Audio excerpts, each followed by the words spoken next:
Well, hello everyone. This is Layla Pence, and today is Thursday, December 19th, 2024. And this is our last podcast for the year. The year's just gone by so quickly.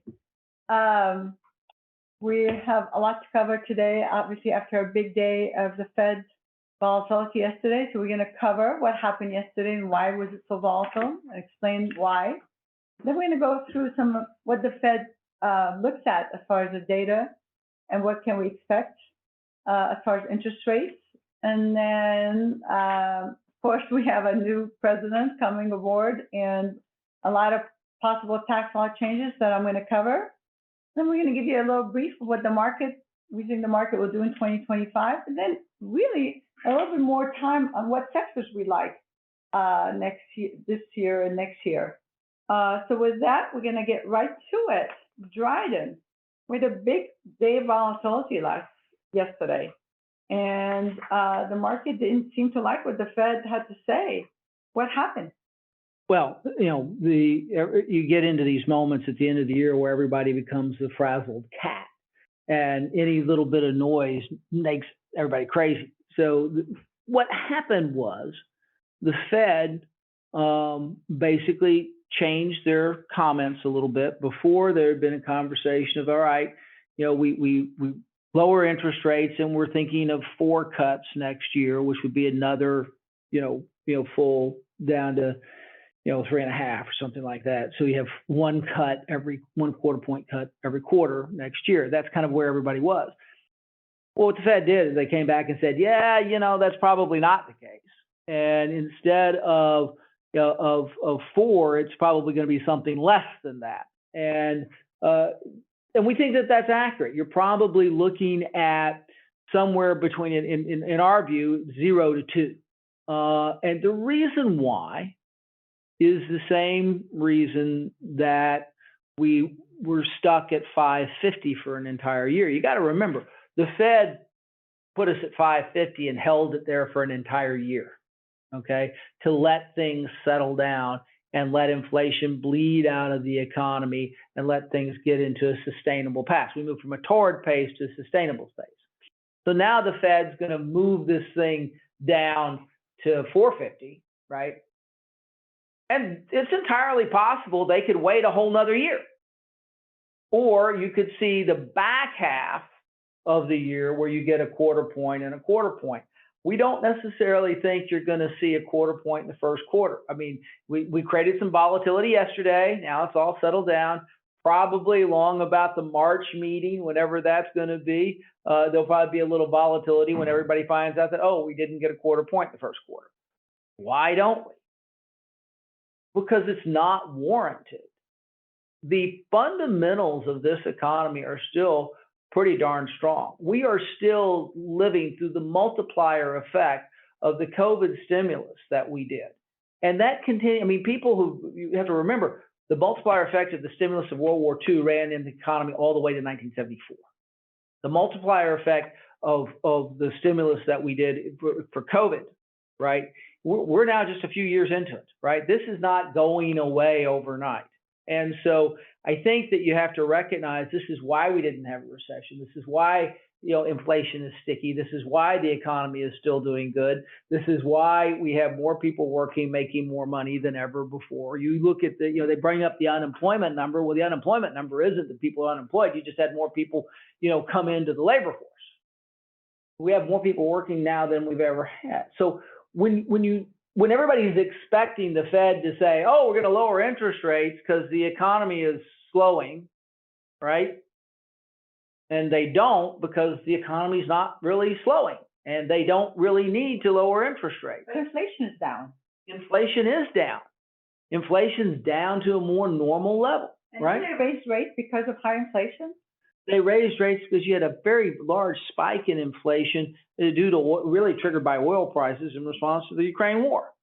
Well, now we have oil prices that are, I've said many times, the two most important numbers for an American is the price of oil and the mortgage rate, right? Well, oil prices are down. One reason why oil prices are down is you have two of the largest oil producers at war. Iran and Russia are both at war. very expensive wars for them. The only way they pay for those wars is to pump a lot of oil. So now you have one thing going on. You've got Iran and oil and Russia selling oil in a sanctioned thing, so you don't sell at full price if you're sanctioned, right? It's even bigger discounts. And now you have an administration, the United States is producing more oil than we ever have, and you're about to have an administration come in that's even more pro oil production. So you're seeing oil prices and fuel prices and gas prices come down, which actually very quickly puts money into the pocket of Americans, so it supports spending, right? This is probably going to be a good Christmas. This is probably going to be when you begin to take a look at data coming through. You're probably going to see a pretty darn good Christmas across the board. Retail sales are going to be good. You're probably going to see some bifurcation at other ends of the economic spectrum. You're going to, there are a group of people out there that really need to bargain shop, and they do it online, and they do it in a lot of different places. So overall, the market, you asked a question. You said, why did the market sell off yesterday? The market sold off yesterday because of the realization that the Fed was going to continue to do their job. And that is, they're going to try to have a slow and steady glide path. They're going to avoid a big recession. They're going to avoid big shocks to the system. This soft landing is going to be kind of a soft glide path. It's not even really a landing, right? It's just basically a soft glide. And they've done a good job. They don't need to do much more except wait, because they risk doing things too fast. Do you think that they're worried about tariffs causing inflation? I think tariffs in and of themselves can be inflationary, I think, but I'm not in the camp that tariffs are a horrible thing. I'm in the camp that I look at tariffs differently than other people do. Now, here's economic theory will tell you tariffs are a bad thing, because reciprocal free trade is a good thing. Economic theory will say we should have global reciprocal free trade. Trade should be free across, that way every country is producing based upon their best competitive advantage. And economic theory will tell you that. But here's the reality. People break the rules, and it's not reciprocal free trade. They break those rules, and they do that. So if you back up and you look at tariffs a little differently, you go, actually, a tariff is a sanction. And it's a far more specific sanction than a general sanction, right? We've been trying to get the whole world to sanction Russia and Iran over their misbehavior. It doesn't work, right? We try to get the whole world to sanction China over slave labor. It doesn't work, right? The countries aren't doing it. But if you have a tariff and you think about a tariff in and of itself as a sanction, it's targeted, it's specific, and it delivers an economic benefit to the sanctionor. And so when you look at it that way, you recognize that the administration, what does he do? He's always done this. I'm going to do this. It's a great big thing. It's a big announcement. It's big draconian. And what does he actually do? He negotiates down to something that gets to a decent position. So you're going to see lots of volatility around whatever comes out of the president's mouth. But what you're going to end up seeing is reality based on what he actually does. And so so a lot of this talk of the tariffs and we've done this before. We had tariffs first go around. The world did not come to an end, right? And so what's going to happen is they're going to be saying they're very targeted. They're going to be very specific about them. They'll start with a big broad brush, but by the time they get down to the end, they'll try to do things that make and help America be competitive. And that's where we need to be. So basically, the Federal Reserve, like you said, is doing its job. It's not an overreaction that we're going to have a whole bunch of inflation. It's really the fact that the economy is doing well. And they want to make sure that we don't have really big inflation, because if we have a good GDP and good earnings, markets should do well. And the fact that they're going to not maybe reduce rates 4 times, so maybe 2 times, it's not such a bad thing that everybody made it out to be. No, this is an overreaction. And I think that this is the moment where you want us to step back and have perspective on what's going on for next year. So there's a couple of big things going on. The first one is the economy's strong. And we have more people working, making more money than ever before. We have a situation where inflation is down, but not completely subdued. And we don't want to be in a situation where the Fed puts off too much stimulus because you don't want to reignite inflation. You want price stability, right? So the Fed's mandate is price stability and full employment. So we're in that situation where they may very well have found themselves, if they're in somewhat of a sweet spot. Now, contrast that to the fact that we have a new administration. The administration has very clearly said, we're going to try to attack government waste. Now, they're having a spending deal. They're trying to get past that. We won't have a government shutdown. They're going to cut a deal, blah, blah, blah. But the important factor is they're going to actually try, they say, cut government spending. We'll see how that works. The first go around, Trump was not a big deficit hawk, right? But there are members of the Senate that are. Here's the thing to know. If we end up cutting government spending and cutting government employment and getting rid of some of these government jobs, people go, oh my gosh, that could be a negative drag to the economy. Would it be? Yes. A cut in government spending is a drag to the economy. But you have the ability to balance that with growth in the real economy. We're growing at 2 to 3%, right? A 3% GDP growth gives you the room to cut government spending and not create a recessionary environment. Not only that, if the Federal Reserve maintains their status and holds the line here, they now have something that they haven't had for a while. That's dry powder. They have the ability, if they need to cut, right, to stimulate the economy in response to whatever happens, okay? They now have shock absorbers that they did not have before. So we're moving back into a policy environment that we've not been in really almost a couple of decades, where you have a Federal Reserve that's got the room to do what they need to do without taking extraordinary measures. We don't have to hear those words quantitative easing again, right?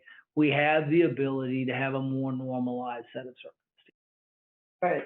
And that translates into a number of other good things we see happen. All right. So in addition to that, we do have potentially a huge tax changes next year that have been promised by the new administration. And I just want to go over some of them because they will have an effect on many of you listening today. And that is, he has stated that there'll be no tax on Social Security. That would be a huge thing for many of you who are receiving Social Security. As you know, 85% of your Social Security income is taxed right now. Fortunately, living in California, we have no taxes. California does not impose a tax, and potentially federal won't either, and that will leave a lot more money for people to spend. There's also potentially no tax on tips, no tax on overtime, which would be huge. Also, raising the child tax credit from $2,000 to $5,000. But the big one is really the domestic corporate tax rate. Right now, corporations pay 20% tax, but one of the things that he would like to do is to reduce corporate tax rates on companies that are domestic and to 15%. So if you have companies that have less taxes, they'll have more profits. And if they have more profits, earnings will be better. And I know Joanna is going to address that in some of the sectors we like a little bit later. That is something that we really like. Also, next year, the estate tax should be $14 million. The exemption will go up to $14 million.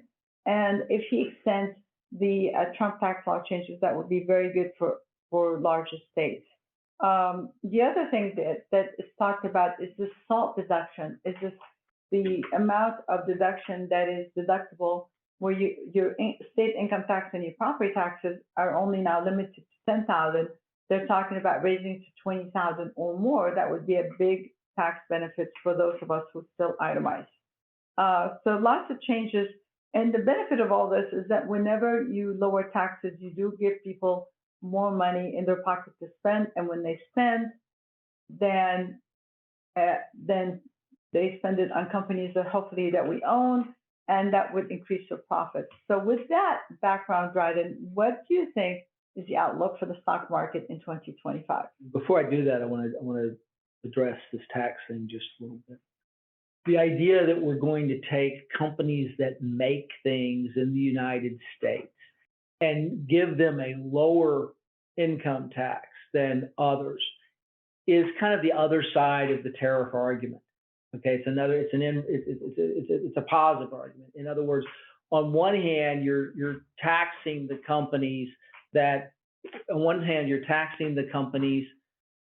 are producing things, in the United States, in foreign countries, right? So you're taxing them and making their prices go up, whereas you're improving profitability for companies that are in the United States, right? So you're making the United States manufacturing once again far more competitive, right? So those are two sides of the same coin that's producing better things for the United States. And I've said this before, we like small and mid-cap companies.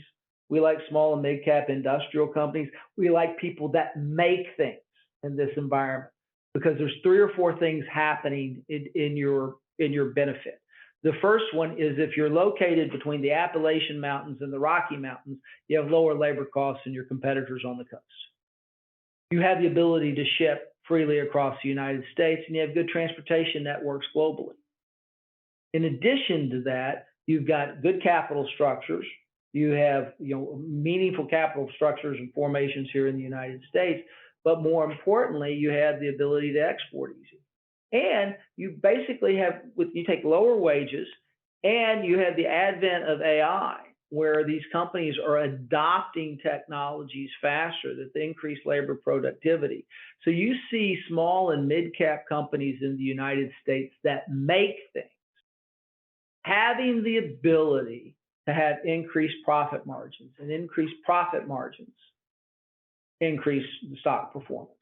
So we really kind of like that as one of our several sectors that we look at. You asked about the markets in general.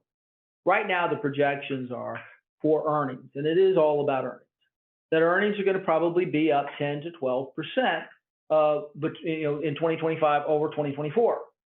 Well, if earnings are going to be up 10 or 12%, then you would think, if margins are held the same, or the multiples held the same, that the stock market's going to probably go up 10 or 12%. And the thing that's going to, that's a standard argument, and it makes good sense, and it's a reasonable expectation. Now, what belies that? What makes it either be less than that? Or you're going to have some volatility, right? We already saw that. We had a 3% pullback, whatever headline comes up. You're going to have volatility this year. There'll be a moment, look at about every 18 months, the market draws down 10% anyway. It will happen. It always does.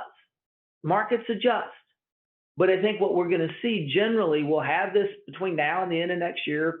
Chances are market will go down 10% from a peak, and then it will recover, because fundamentals are there for earnings growth. And you have the Fed supporting earnings growth, you have the economy supporting earnings growth, you have fiscal policy supporting earnings growth. You pretty much are lined up for a pretty decent year. Will there be some volatility? Yes. There'll be headlines, there'll be government stuff, but fundamentally, if you just kind of turn off your radio and turn off I hate to say it since I'm on TV a lot, but turn off your television and not worry about it, you're going to find that we're probably on a positive float to a low double-digit, high single, low double-digit market. How about deregulation? So deregulations. We have gone through a period of time where there's been a tremendous amount of government interference in development, whether it's around AI, whether it's around currencies, whether it's around drugs, whether it's around anything. You have these huge government bureaucracies that exist purely for regulatory purposes, and they've got to always find something to do. But I think that what's important is, in some cases you need deregulation. In some cases you need deregulation, and in other course, is you need re-regulation. In other words, some of the things that are put in place just don't make sense anymore in an environment where we have the technologies that we have, where we have the growth potential that we have. So I think that, cutting back on government regulation, making everything more efficient, increases profitability across the board. And labor productivity is the key. Right? The only way you beat inflation is to increase labor productivity. The only way you continue to grow an economy, unless you have a huge population growth, is to increase labor productivity. And so this is why we're excited. You wanted me to talk about AI a little bit. I'll do that right now. Well, yeah, I mean, what we do is we do have one client question, which is what effect will we going to have on weight loss drugs because of the new potential of Robert Kennedy being on the helm? Sure. Well, we've yet to see what Mr. Kennedy is going to actually do in that position, and you wait to see how they're going to approach that. But I want to deal with the weight loss thing kind of separately from whatever separate policy that he wants to have coming forward. There is much scientific evidence that says we're better thinner, right? And when you look at the burgeoning expenses of the U.S. and our deficit and all these, it's driven primarily by exploding healthcare costs.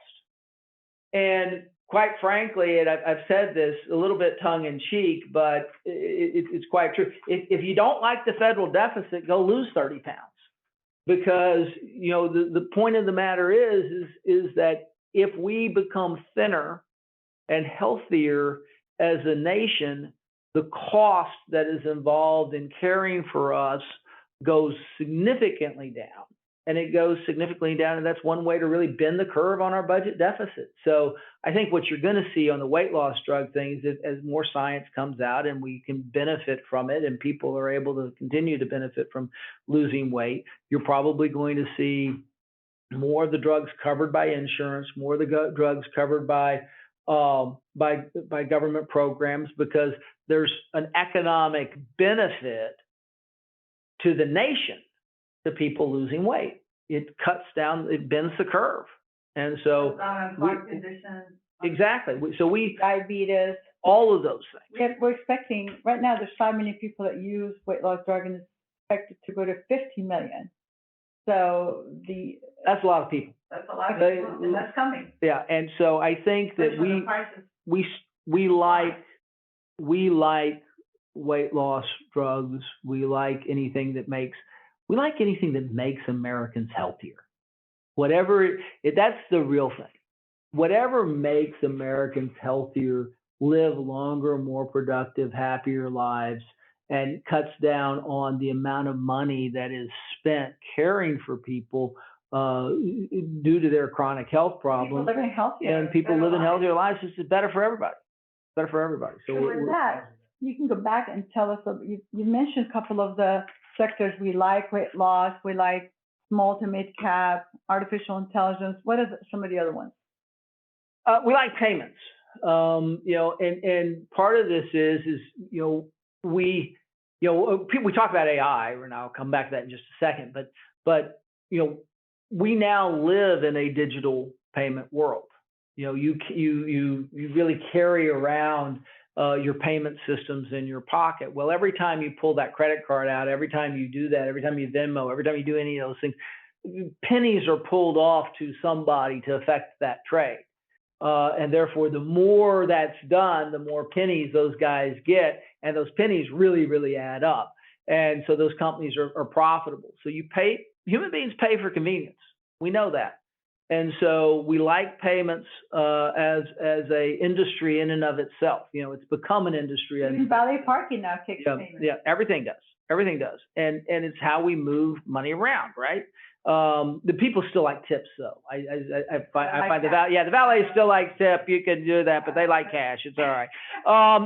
But industrials, we like consumer discretionary payments. look, if you give them American money, they spend it.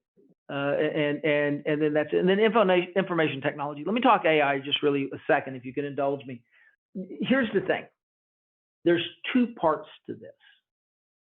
There's the infrastructure of artificial intelligence, and there's the implementation of artificial intelligence.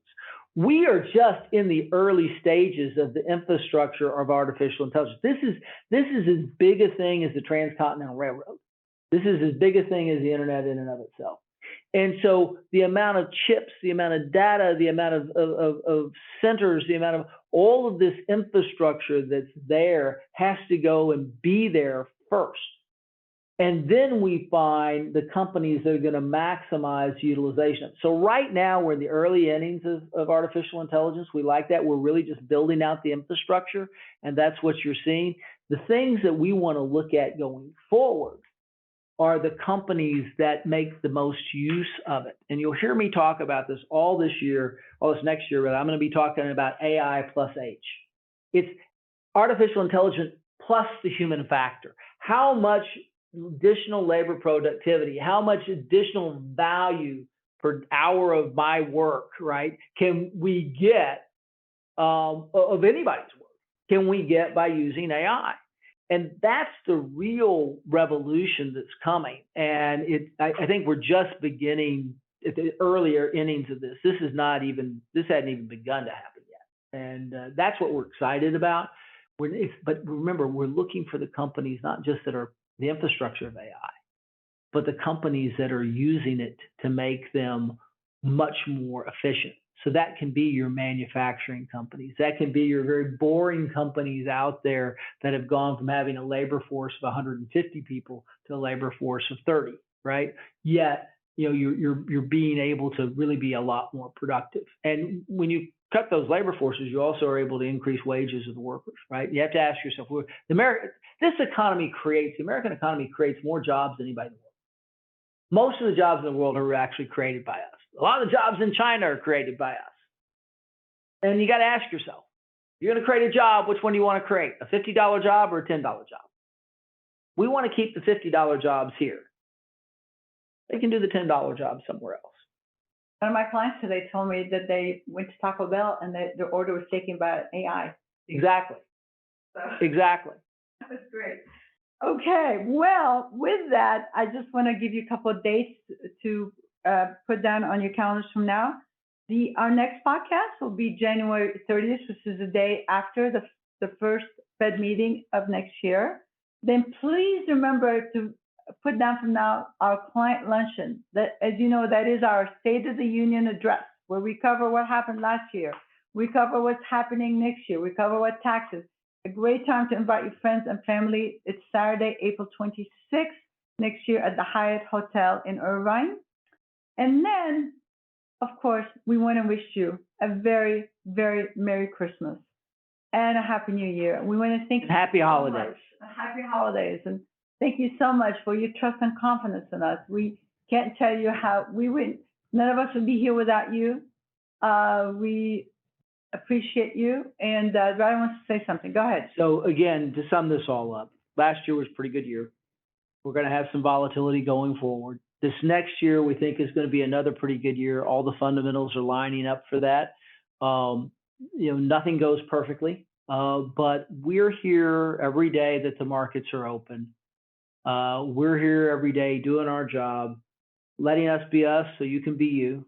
Yay. And we appreciate your trust, your faith, the honor that you give us in order to try to take care of you and your resources and your families every day of the year. So on behalf of everybody inside the Pence organizations, I just want to thank you for your trust, your confidence, and tell your friends, and we're happy to help them too.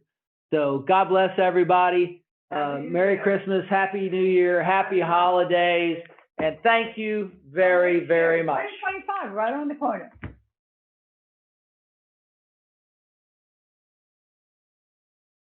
Layla Pence is a registered representative with, and securities and advisory services offered through LPL Financial, a registered investment advisor, member FINRA/SIPC.